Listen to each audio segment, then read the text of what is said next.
Bem-vindos todas e todas para a nossa 8ª aula do nosso curso de Restauração Ecológica da Vegetação Nativa. A gente está fazendo alguma adaptação hoje, agora no início. A nossa colega Yara Barros só entrou de férias e no lugar dela estamos com a Laura Antoniazzi, da Agroícone.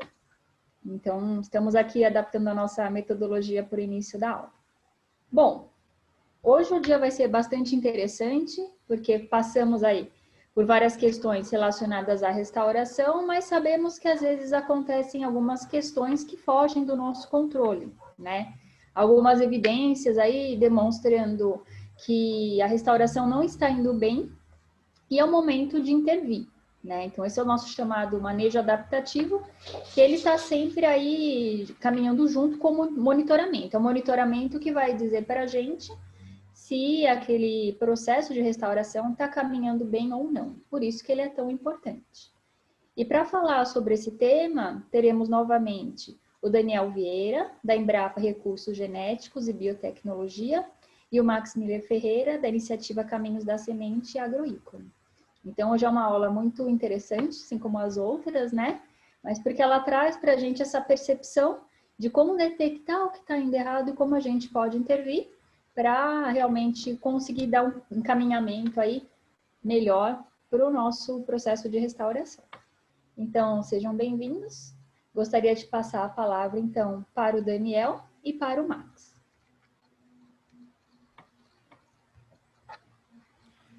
Oi, gente, bom dia, tudo bem? Eu queria falar para a Carol que o Daniel não vai poder participar. A gente trocou uma ideia ontem, a gente conversou e a gente alinhou e eu vou fazer a apresentação. Ele tinha outros compromissos e deixou na nossa mão aí fazer essa apresentação. A gente combinou aqui e aí eu preparei uma apresentação bem voltada para uma complementação do que o restante das pessoas já falaram. Acho que todo mundo, depois de cada técnica, sempre falou do método, né?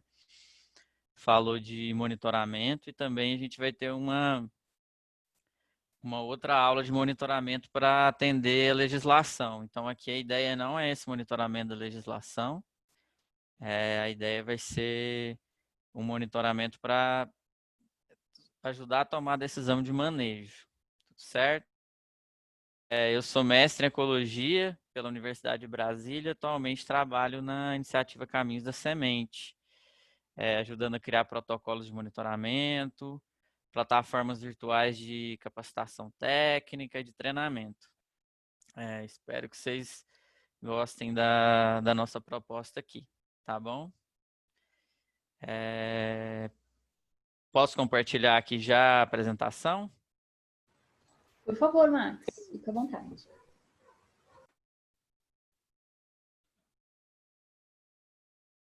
Vamos lá.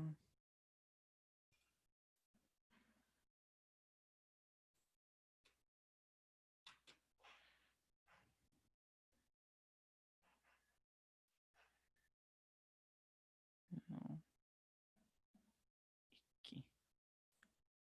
Essa.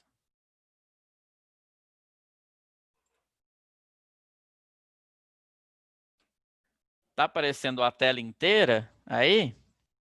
Agora sim. É porque eu fiz de uma forma aqui que apareça a tela inteira, então deu certo. Então, tudo certo, né? A ideia desse módulo aqui é mostrar as medidas adaptativas recomendadas com base no monitoramento, que não é aquele monitoramento mais completo, é um monitoramento mais para poder tomar decisão de manejo. Então, a gente precisa ir no campo rápido e a partir dessa ida no campo rápida, fazer um checklist daquilo que pode ser problema e a partir dessa avaliação a gente controlar os problemas. Então, é bem aquela ideia de avaliação e controle.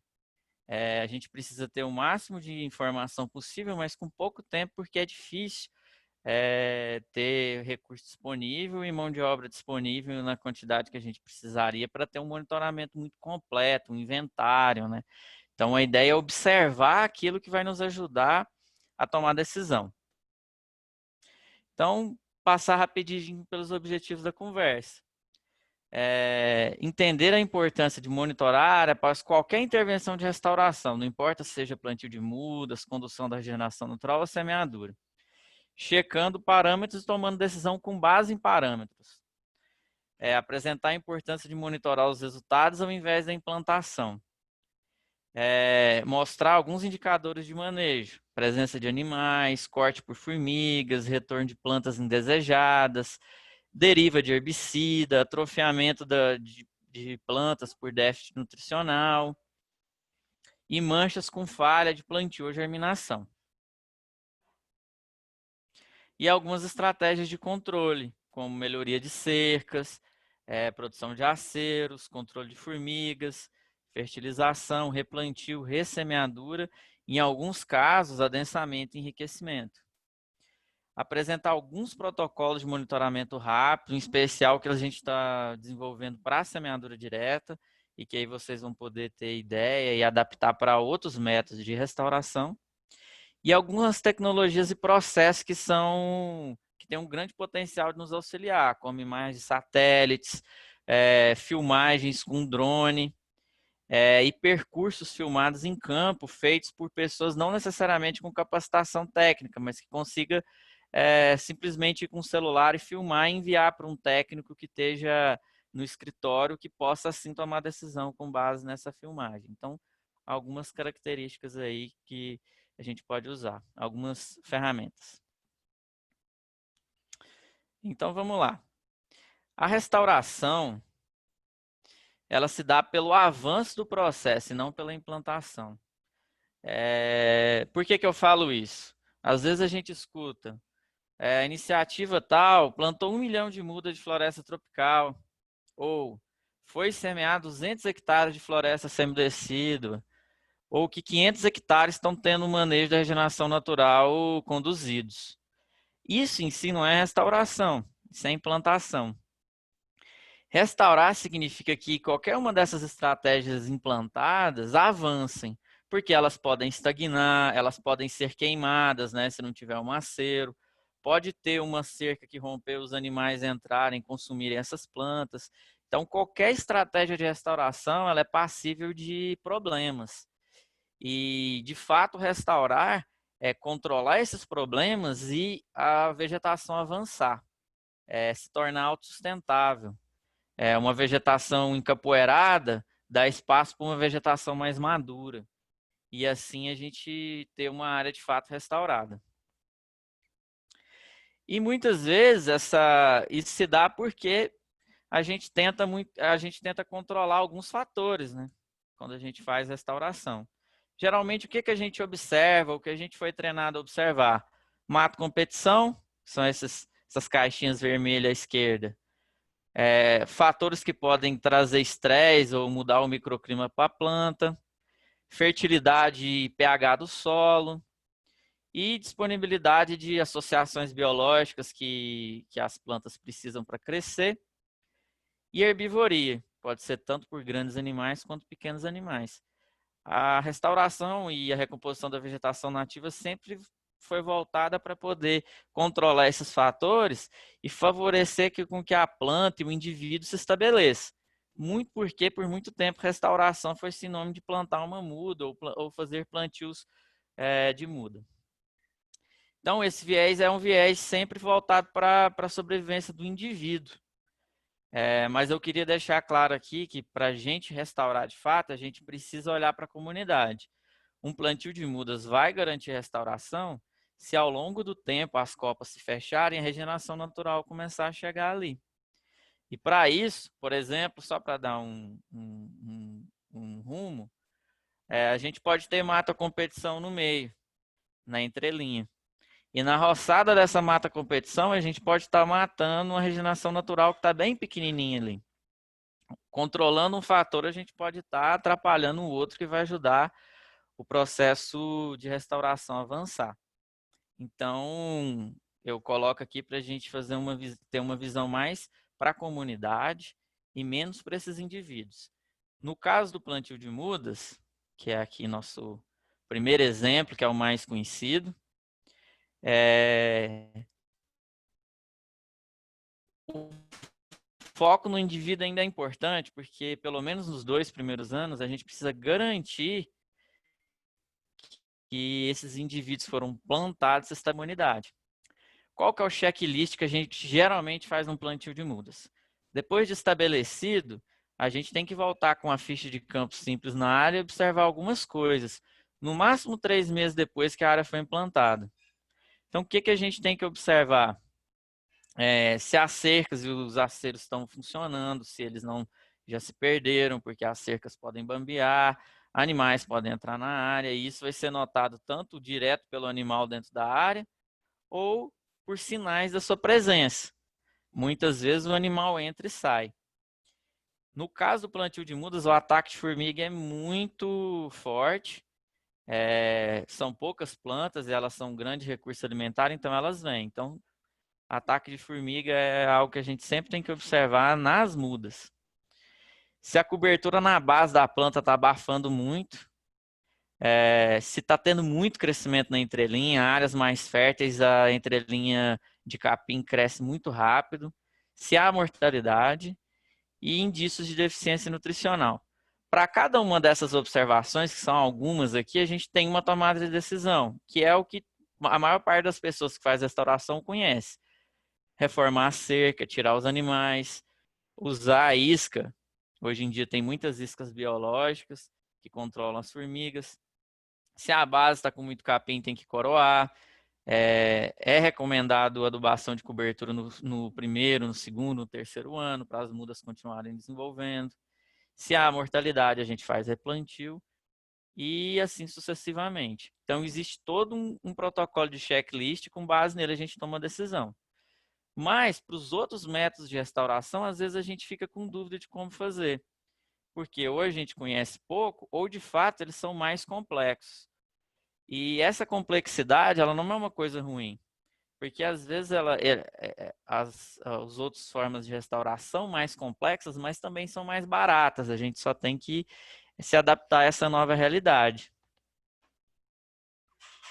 Então, do mesmo jeito que depois que a gente estabelece um plantio de mudas, a gente estabelece uma área de condução da regeneração natural, que o Daniel falou numa aula anterior, a gente também tem que fazer uma checagem de alguns parâmetros.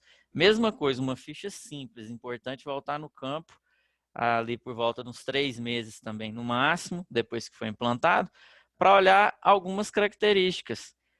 Mesma coisa, cercas, aceiros, ataques de formigas.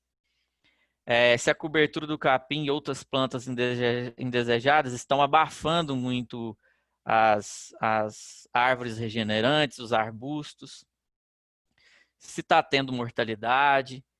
E, ao longo dos anos, se você volta lá com 3 meses, toma alguma decisão de manejo, mas no próximo ano volta e já percebe que está tendo mudança na densidade de riqueza, o que pode ser feito com uma caminhada pela área, no mesmo ponto, numa quantidade de metros específicas, anotando o número de indivíduos e espécies que você vê. Isso pode ser feito em alguns pontos. Se de um ano para o outro, uma caminhada simples te mostra uma mudança, fantástico, a área está avançando. Se tem algumas plantas atrofiadas, você pode entender que ali está tendo um problema de deficiência nutricional. A regeneração natural não é um milagre, né? Se a área tem potencial, se tem mata perto, muitas vezes as plantas colonizam, ou tem plantas remanescentes, elas conseguem rebrotar ou crescer. Mas às vezes falta fertilidade no solo, e isso pode ser notado da mesma forma que em plantios de muda. Folhas atrofiadas, manchas amareladas ou esbranquiçadas, ou manchas ressecadas na folha, indicam esse atrofiamento. Então, nesses casos, às vezes é preciso fertilizar. Mas a gente indica não fazer isso na implantação. Isso pode ser feito depois, porque se as plantas se desenvolvem, a restauração fica mais barata ainda. Se elas não se desenvolvem, você entra com essa correção e faz essa fertilização. No caso da regeneração natural, voltar com uns 3 meses depois e repetir isso na segunda estação chuvosa e na terceira estação chuvosa. E com base nisso, ir tomando as decisões. Então, são poucos fatores que a gente precisa observar, mas eles precisam ser observados. Não adianta cercar a área e largar. Isso não é conduzir regeneração natural, isso é simplesmente cercar a área. Então, se depois da checagem e controle dos problemas, a área ganhar espécies, como eu falei antes, provavelmente ela avança sozinha e futuramente vai alcançar parâmetros que a legislação requer, que vai ser componente de um módulo depois desse. Então, nessa situação, a regeneração natural está dando conta de fazer a restauração. E provavelmente não vai precisar mais ficar tutelando essa área. No máximo, você vai voltar mais um ano depois, e se o processo continuar, a tendência é ela poder ser considerada restaurada, porque os processos já foram restaurados, isso que é importante. Por outro lado, a gente pode chegar na mesma área um ano depois, quando a gente checar esses parâmetros básicos, ela está estagnada. A gente pode ter os mesmos indivíduos com folhas e ramos estagnados, não está chegando novos indivíduos na área, novas espécies. E aí, com base nisso, e com observação também que o capim está abaixo, nesse caso aqui, a gente pode tomar a decisão de fertilizar esses indivíduos que já estão estabelecidos e adensar e enriquecer. Adensar usando plantas de adubação verde, arbustos pioneiros, que são ótimos em preencher espaços vazios, como estão esses espaços aqui mais à direita da imagem. Enriquecer com espécies de crescimento lento. Isso pode ser feito plantando mudas, plantando sementes ou consorciando os dois métodos. Algumas espécies se dão melhor sendo plantadas como mudas, outras é muito mais barato estabelecer como sementes. E preenchendo esses espaços, você tende a voltar no segundo ano e ter uma área mais adensada. Se ela não tiver outros problemas e ela começar a desenvolver, fechar dossel, provavelmente essa área também já vai ter restaurado seus processos de recuperação. E é isso que é importante, recuperar esse processo.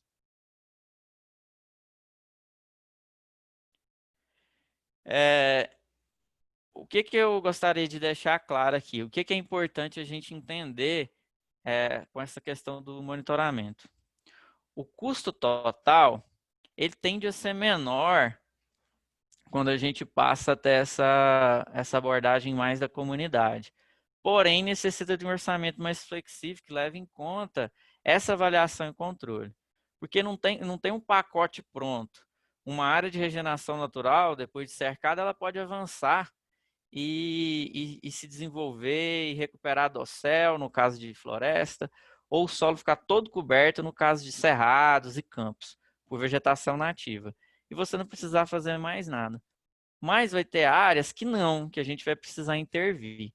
Então, em vez de já ter todo um pacote completo do que tem que ser gasto antes do plantio, a gente tem que destinar um pouco mais de recurso para essas observações e para a possibilidade de múltiplas formas de tomada de decisão. Tem área que vai ter tão pouco capim que a gente pode simplesmente entrar com uma capina seletiva. Em outros lugares, talvez seja necessário uma intervenção em área total. E essa flexibilidade no total das áreas vai diminuir muito o custo, porque você vai ter áreas que vai desenvolver muito bem, essa é a natureza, e áreas que vão desenvolver pior. E é essas que desenvolvem pior que a gente vai focar nossos esforços de manejo, em vez de ter um foco de manejo global. Muito engessado, a gente passa a ter um foco de manejo localizado, naquelas que de fato tiveram problemas. Vou dar um exemplo aqui, mas depois vocês podem falar de outros e a gente debate, mas um dos mais comuns, que é o controle da mato-competição.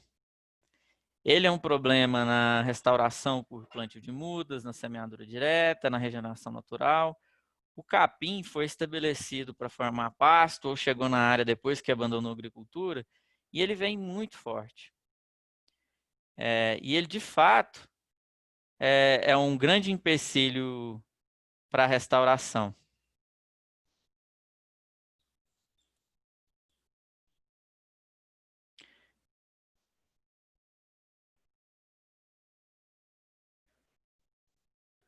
E ele, de fato, é um empecilho para restauração.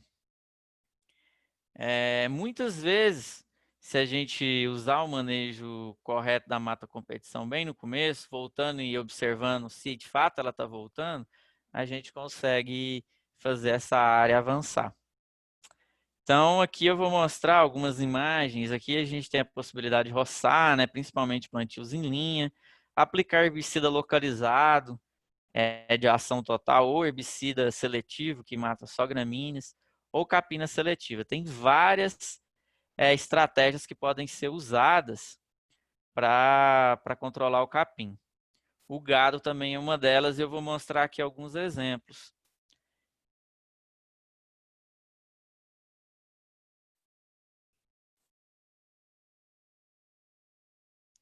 Essa aqui é uma situação que a gente tem bastante paisagem em volta. Tinha um pasto sujo, com muita planta regenerando, mais de uns 2.000 indivíduos por hectare, bem pequenininhos, que foram observados. O que o gestor fez aqui? É uma área de cerradão, transição com floresta semidecidual. Ele percebeu que tinha essa regeneração e falou, vou usar essa regeneração. Ele controlou o capim aqui, colocando o gado com a baixa densidade por hectare. A gente coloca aí o 0,5 A por hectare, principalmente usando bezerros, garrotes, animais menores. Fêmeas são desejáveis porque elas estragam menos a regeneração natural, elas roçam menos nos troncos e tal. Então esse é o cenário, usando um animal leve, pequeno. E aí depois de 2 anos a área ficou assim. Então aqui foi usado o gado, mas poderia ter sido roçada, poderia ter sido aplicação de herbicida, várias outras técnicas. O interessante é que o gado em baixa lotação é bem seletivo para o capim, então ele consome só o capim. Aqui eu vou mostrar uma outra área que é a mesma situação, na mesma região. Aqui já é uma área de floresta estacional semidecidual. Uns 3 anos depois, usando esse manejo, né, focado na mata competição, ela avançou para esse cenário. E aqui também floresta estacional semidecidual. Reparem à esquerda da imagem, muitas palmeiras, que é essa copa estrelada, que é um bom indicador de resiliência. Onde tem palmeira tem muita visita de animal. Elas funcionam como pontos de parada de alimentação. Então, depois de usar o gado para controlar o capim, a área avançou para isso. Então, aqui foi basicamente o gestor chegou no campo, observou que tinha resiliência, que tinha capacidade de retorno da vegetação e o capim era muito forte porque ali foi cultivado a pastagem há muito tempo. Essa pastagem era calada, essa pastagem era fertilizada. Então, o capim era um potencial problema, principalmente por conta do fogo. A gente sabe o quanto que a gente tem problema com fogo aqui no Brasil. Em regiões naturalmente propensas ao fogo, como o Cerrado, partes do Pantanal, o Pampa, mas também em regiões florestais da Mata Atlântica e da Amazônia, que têm extensas áreas convertidas em pasto. Basta um isqueiro disparar um foco de incêndio que ele se alastra e queima milhares, até milhões de hectares. Então, o controle do capim é importante tanto para garantir que essa vegetação se desenvolva, né, não seja coberta por essa massa de capim, abra espaço para a semente chegar e germinar, mas também para evitar a ocorrência de incêndios. Então, o gado, às vezes, pode ser bom se a gente souber manejar. Semeadura direta, que está no foco central desse curso, né? É uma outra possibilidade. A semeadura ela é usada tanto em área total ou para enriquecer e adensar áreas. Em áreas que a gente planta em área total, como o Edés, o Gustavo e o Edu mostraram para vocês, a gente tem que voltar na área bem cedo. Por quê? A gente estabelece plantas bem pequenas, né? A semente germina e essas plantas estão bem pequenas. Elas são muito suscetíveis ao abafamento do capim. Então, se eu chegar daí 3, 4 meses, se o capim tiver voltado forte, eu vou ter perdido bastante indivíduo regenerante que nasceu ali das minhas sementes. Na semeadura direta, a gente foca na observação de coisas que também são comuns à regeneração natural e plantio de mudas, como cerca, aceiro, presença de animais, ataque de formigas e outros animais, cobertura de capim e outras plantas indesejadas. Vou dar um exemplo aqui, a corda de viola, que vem principalmente em solos bem férteis, a germinação e o pegamento, indícios de deficiência e mudanças na densidade, riqueza e cobertura.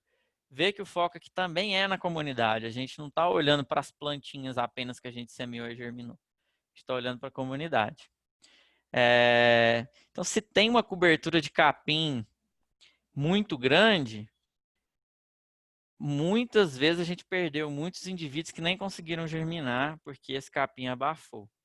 Então, na semeadura direta, a gente fala que a gente tem que voltar ali por volta de 20, 30 dias. E pelo menos uma vez na segunda estação chuvosa e, se preciso, na terceira, para observar principalmente esse fator da mata competição. Se a gente vai na área bem cedo, né, a gente consegue controlar esse capim de uma forma bem fácil. Pode ser usando um herbicida seletivo, aplicado de forma localizada.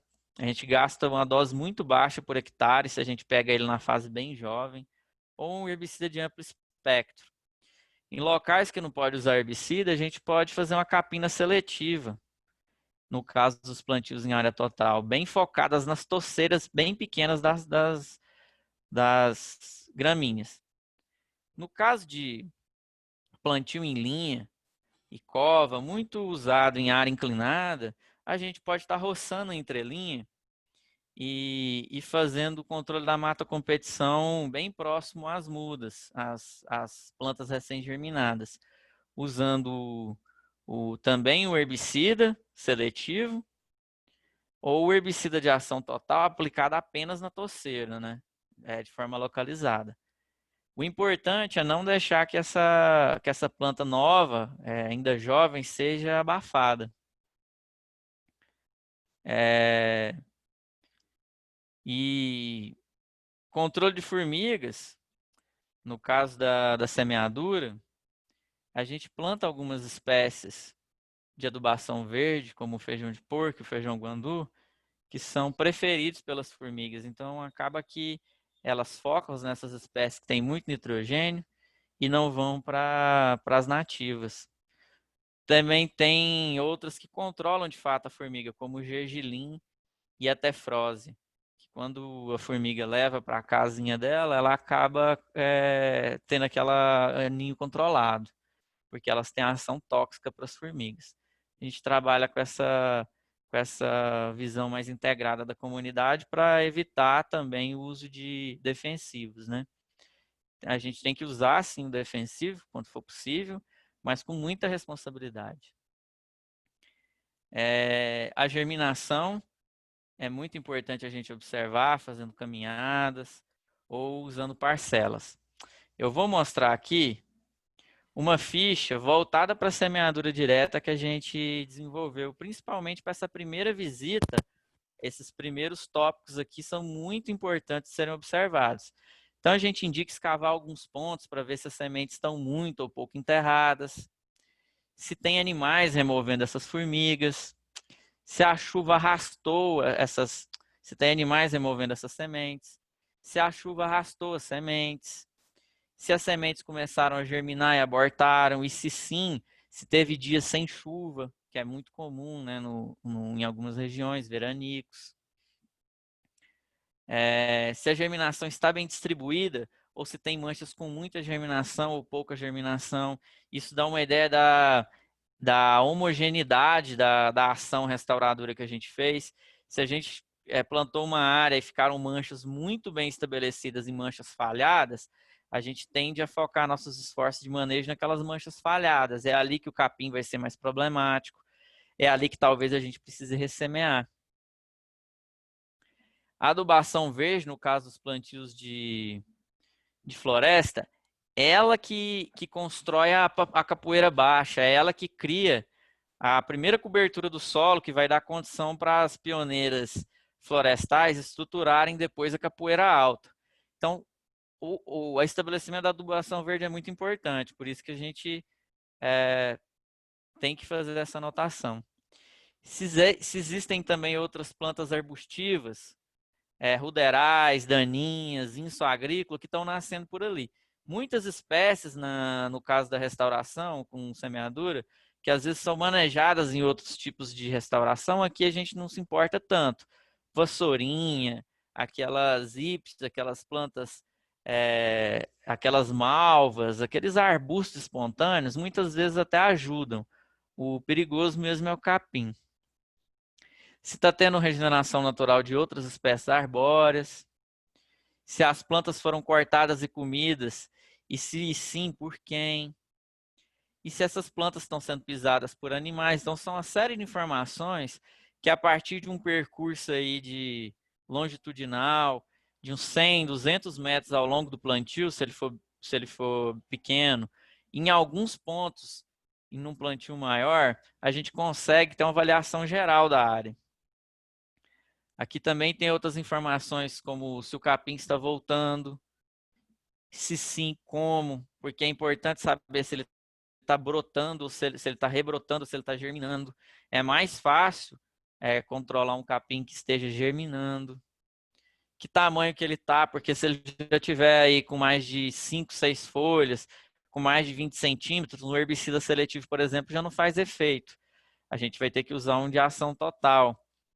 E se ele tiver pequenininho, o herbicida seletivo para capim já funciona. Então, essas informações nos ajudam a escolher a estratégia depois de controle. Em alguns casos, quando a gente passa essa ficha no final da primeira chuva ou na segunda estação chuvosa, essa área já pode ter recebido herbicida seletivo, ou capina, ou roçada. E é importante a gente ter essa anotação, né, se já teve alguma intervenção naquela área. E se sim, especificar, porque a área pode estar muito boa ou a área pode ter tido problemas de novo, o capim pode ter voltado mesmo com manejo, então é importante a gente entender essa história, né? Se ela já foi manejada.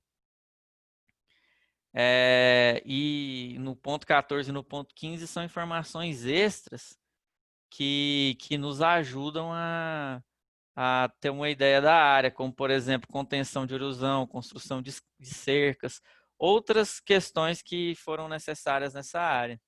E se está tendo, por exemplo, ravinas, deriva de herbicida, isso acontece muito em plantios de restauração próximos à produção agrícola.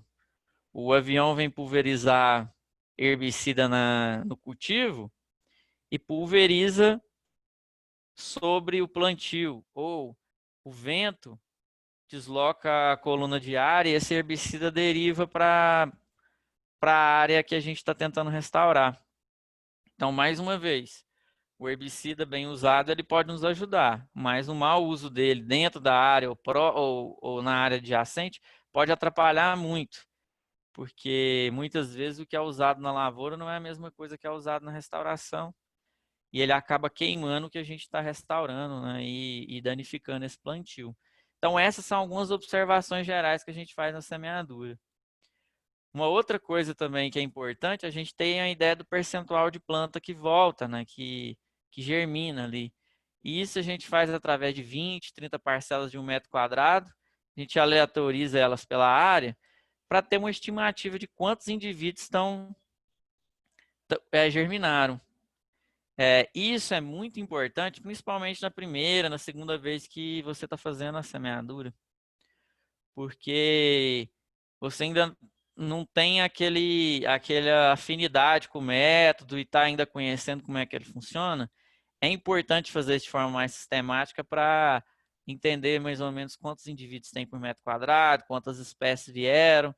Depois de alguns anos fazendo, numa caminhada a pé, com uma folha, sem precisar usar parcela, no monitoramento bem mais simples, você consegue fazer a mesma coisa.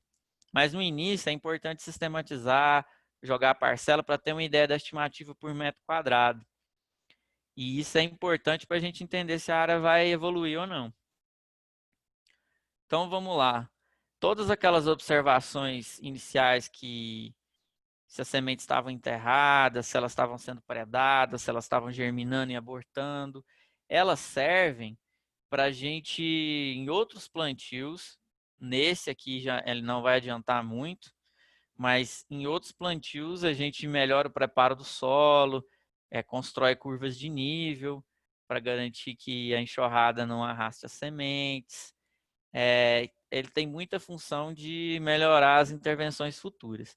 Se tiver tido uma falha geral, ela vai ajudar também a tomar decisão para melhorar o plantio localizado ali, fazer uma ressemeadura. Nesse caso aqui, vocês estão vendo a semente caju e tem uns capinzinhos bem jovenzinhos do lado. Esse é o ponto ideal, olhando para esse capim, de combater ele. Se a gente usa herbicida seletivo nessa fase, muitas vezes não precisa usar herbicida mais nunca e nenhuma outra estratégia de restauração, de manejo nessa área. Ela avança. Outro problema que acontece muito é o gado afrouxar a cerca e entrar, pisar e consumir. Se você chega na área, tem o sinal de pisoteio, planta consumida por animal grande, cerca bambeada, é a hora de estar fazendo essa intervenção. Formiga é um problema geral, né? Mas a gente, como eu falei antes, coloca as espécies aí como feijão de porco, guandu, gergelim, tefrose, para ajudar a controlar a formiga. Porque assim, a formiga ela é um problema em outras estratégias, principalmente porque a gente estabeleceu indivíduos. E se ela ataca e mata esse indivíduo, a gente vai ter que repor. Aqui a estratégia é colocar plantas para ela se alimentar, o que também pode ser feito no plantio de mudas, consorciando com semeadura dessas espécies, mas aqui na semeadura isso sempre foi o foco. E controlar elas dessa forma garante com que outros serviços que essa formiga oferece ali para o ecossistema não sejam removidos. Então essa é uma estratégia interessante. Mas aqui, se por exemplo o ataque de formigas ir além dessas espécies, a gente pode controlar elas com formicida específico para evitar que elas ataquem as outras espécies. Mas no geral isso não acontece e a gente não precisa usar o formicida. Capim. Olha a situação. Situação da esquerda, o capim está pequeno, esparso e é fácil de individualizar a touceira. Situação da direita, super difícil de individualizar a touceira e de fazer uma aplicação localizada. Na situação da esquerda, com um gasto muito baixo com herbicida, a gente consegue controlar. Ou com uma capina seletiva, por exemplo. Na situação da direita, a gente já tem que aumentar muito o volume aplicado de herbicida ou o gasto com mão de obra para fazer uma capina seletiva. Se for numa área plantada em linha, vai ser muito mais difícil também manejar um capim maior. Então a gente reforça a importância de voltar cedo na área para pegar esse problema no começo. É de quantos peixes? Chegou ontem. Tá. Tem alguém falando aí? R$15. E as estratégias são essas que a gente já conhece, que são as mesmas para a regeneração natural e plantio de mudas. Só o momento aqui na semeadura que tem que ser bem cedo, entre 20 e 30 dias. Porque o que acontece aqui? Essa aqui é uma área, vocês estão vendo aí o feijão guandu, tem nada de capim. O que aconteceu aqui?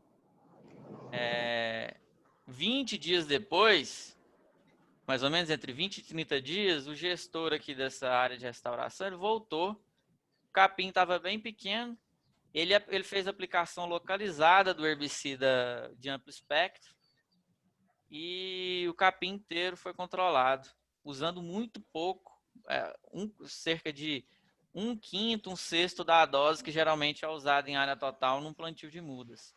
E o feijão guandu já cobriu, que é essa cobertura inicial aqui.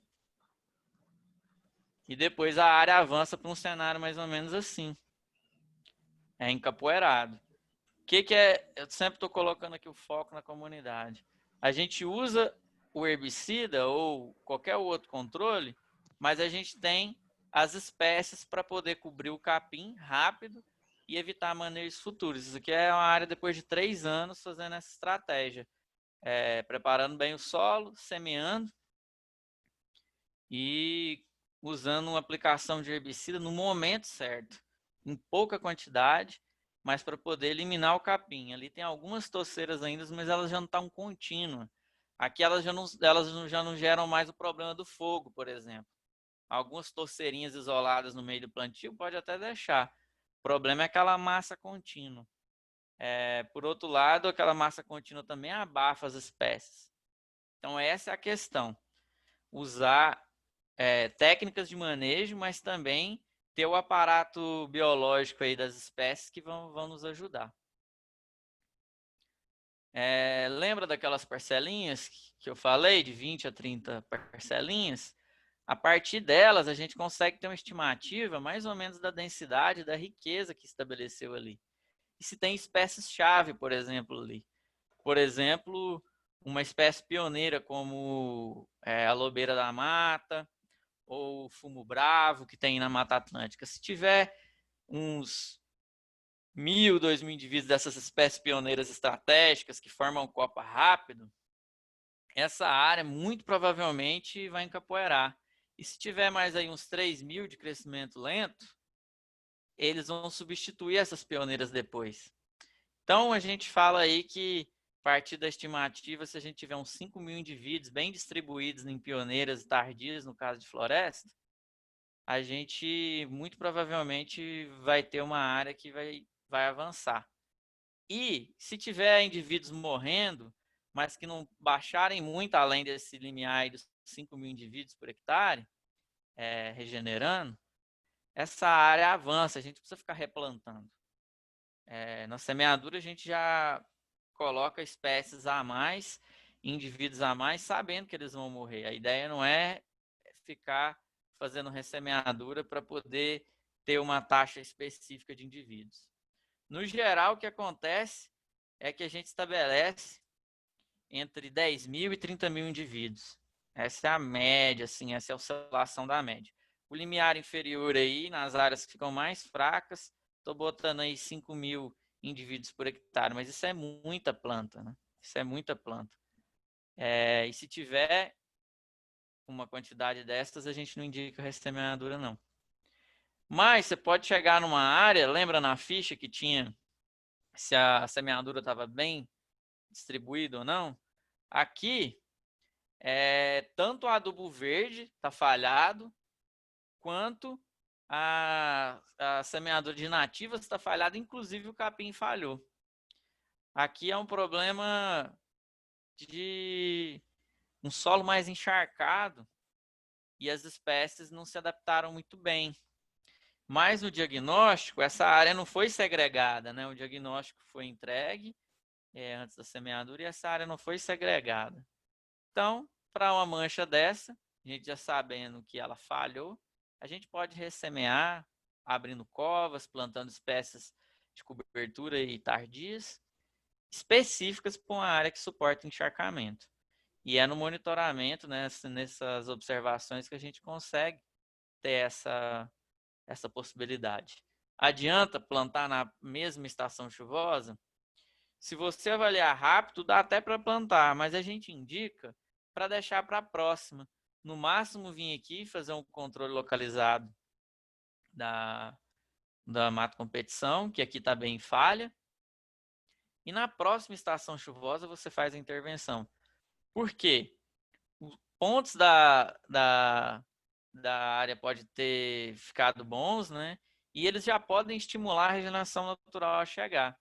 Aqui tá bem falhado, mas a cada metro aqui tem umas plantinhas bem pequenininhas verdes que é jurubeba, começou a chegar na área. Talvez nem seja preciso ressemear. Se a gente chegar na próxima estação chuvosa e ela já estiver bem coberta por algumas espécies, a gente pode deixar essa mancha avançar sozinha, porque isso aqui é só um ponto dentro de uma área maior que deu certo. Isso aqui, uma área de 2 hectares, mais ou menos 0,3 hectares que ficou falhado. A própria área que deu certo pode favorecer a chegada de animais que dispersam sementes aqui também. Então, é bom observar a evolução da área. A gente também pode querer fazer arranjos mais robustos de monitoramento. Aqui é um exemplo que a gente está mostrando. Se você quiser ter mais informação, principalmente no longo prazo, de quantos indivíduos essa área estabeleceu e quantas espécies, fazer uma parcela aí de uns 20 metros, com 1 metro de borda para contar indivíduos e espécies. A cobertura do solo também pode ser avaliada usando o método de pontos, pegando um ponto de cobertura a cada metro, pegando sempre de cima para baixo, para ver que espécie está ocupando o extrato maior e também quem está no extrato menor. Um protocolo desse, e aí eu vou enviar para vocês no chat, para vocês verem ele com mais atenção, ele vai ajudar a gente a ter uma informação muito robusta da área. Ele serve principalmente para a gente avaliar a área um ano depois, ou umas 2 estações chuvosas depois, e aprender um pouco com essa área e depois absorver essa informação para os nossos olhos. A partir do momento que você faz isso algumas vezes, você incorpora isso e vai bastar chegar na área e olhar para a área, dar uma caminhada por ela e ter ideia se ela vai evoluir ou não. Esse é o tipo de protocolo que ajuda tanto em área de regeneração natural, quanto em área de plantio de muda, quanto em área de semeadura direta, porque ele consegue capturar tanto cobertura do dossel, cobertura do extrato rasteiro, quanto a densidade e a riqueza de plantas que está ali. Inclusive, se for feito ano a ano, você vai ter condição de ver quantas espécies novas estão chegando. Isso é um indicador muito importante. Os indicadores mais importantes aqui, num protocolo desse mais robusto, é densidade, riqueza e cobertura de dossel. Se a área está ganhando isso, muito provavelmente ela vai se recuperar. E eu vou enviar no chat para vocês darem uma olhada nos detalhes e para vocês poderem aplicar ou adaptar depois. Porque para cada lugar, né, para cada aparato que você tiver de mão de obra, de recurso, a gente tem que ir adaptando esses protocolos para eles serem mais simples, em alguns casos mais complexos. Não tem um protocolo pronto ideal para a gente levar para o campo. A gente tem algumas ideias, é importante observar e a gente tem que adaptar ela para a nossa situação.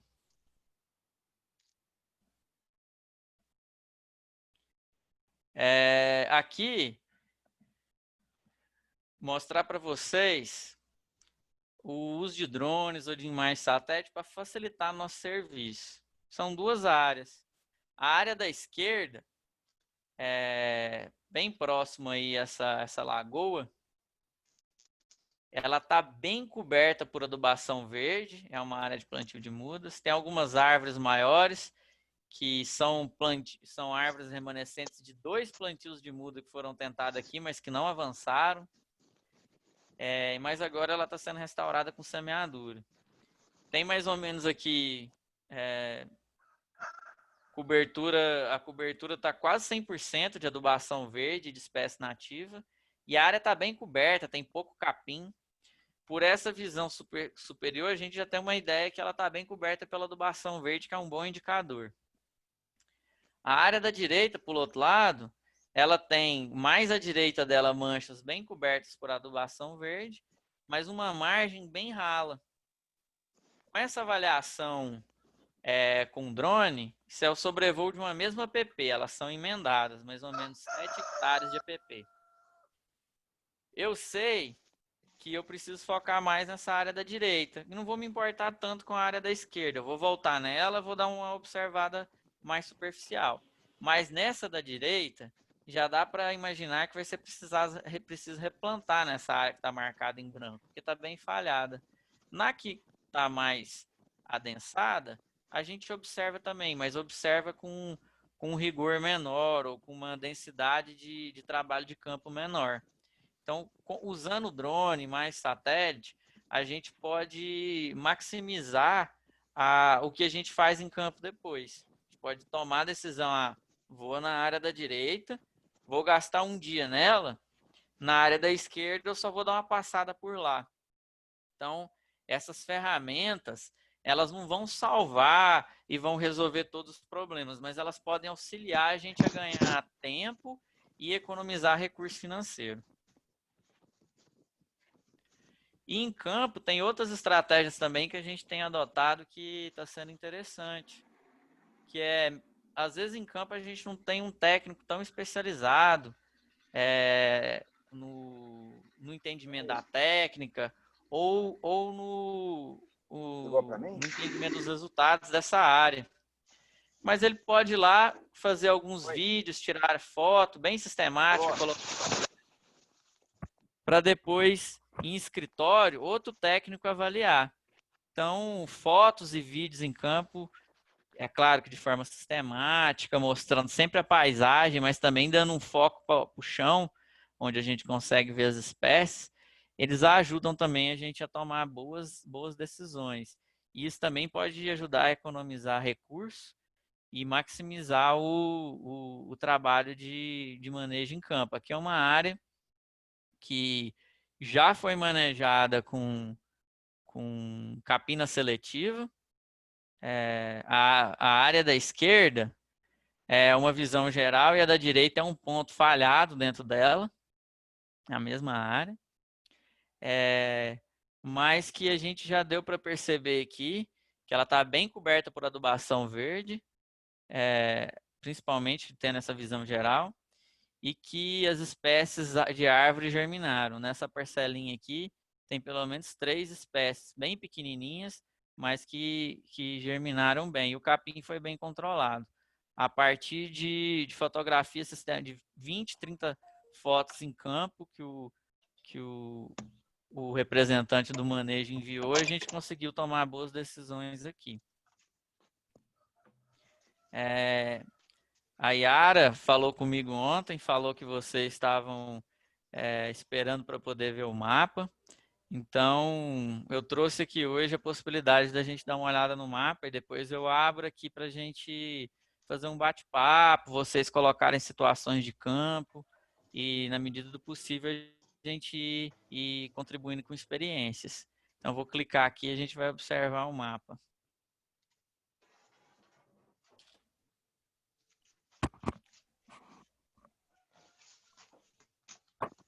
Tá aparecendo o mapa? Sim. Sim, né? Tá. Esse aqui é o mapa da restauração ecológica com semeadura direta no Brasil. Foi desenvolvido pela Agroícone em parceria aqui com WWF. A gente tem aqui alguns ícones e aí eu vou clicando em cada um e vou explicando. Vou tirar eles aqui à direita. Então, vou começar mostrando aqui alguns prestadores de serviços registrados. Só não viu aquele enxadãozinho pequenininho que eu estava usando? Eu vi você usando. Então... Tem alguém com o microfone ligado. Não, tá usando aqui. Por favor, Ricardo, fecha aí. Ricardo e Maria Regina, fecha o microfone, por favor. Eu não vi aqui para fora.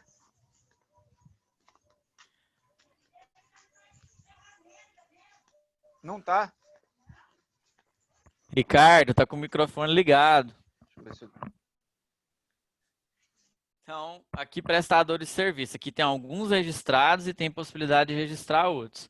Você clica no ícone e aí vai aparecer o prestador específico aqui. Você vai ter dados de contato telefônico, e-mail, para poder acessar. Redes de sementes. Então, aqui tem algumas redes de sementes. Aqui, por exemplo, no sul de São Paulo, né? A gente tem a rede de sementes do Vale do Ribeira. Clicando nessa rede específica, você vai ter contato da rede. Mas tem várias outras espalhadas pelo Brasil. E a ideia é que a ação restauradora ou a atividade de restauração procure a rede mais próxima da sua região. Plantio de semeadura direta, que é esse ícone de semente preto. Então, que são todos os plantios aqui que já passaram informações e que colocaram seus dados no site, espalhados aqui por todas essas regiões do Brasil. E em cima, unidades de aprendizagem. Essas unidades de aprendizagem são áreas que ou foram estabelecidas pela iniciativa ou por parceiros da iniciativa, ou por outras instituições que fizeram restauração e que desejaram colocar informações do plantio, como número de espécies que nasceram e como que está esse plantio. Se a gente clicar aqui, por exemplo, tem aqui a Fazenda Calixto Bento. E a gente vai ter aqui a situação da área, a data que ela foi plantada, quando ela foi monitorada, número de hectares, o técnico responsável, que pode, nesse caso aqui, aceitar visitas pré-agendadas, para vocês conversarem melhor sobre o método. Então, tem várias outras aqui. No final da aula, se vocês quiserem, eu envio o link e vocês também podem acessar e dar uma explorada no mapa. A ideia é ele ser bem interativo, bem aberto também para receber mais informações. E no futuro a ideia é outras pessoas cadastrarem novas redes de sementes, novas unidades de aprendizagem e com isso a gente poder ter mais informações para estabelecer novas áreas de restauração usando semente. Vou voltar aqui para a apresentação. Era isso. Agradecer a vocês aí pela presença. É muito interessante um curso tão completo como esse. Espero que vocês tenham aprendido bastante, que vocês tragam outras questões aí para a gente debater e avançar aí nesse módulo. Obrigado, pessoal. Está aberto aí as perguntas ao debate.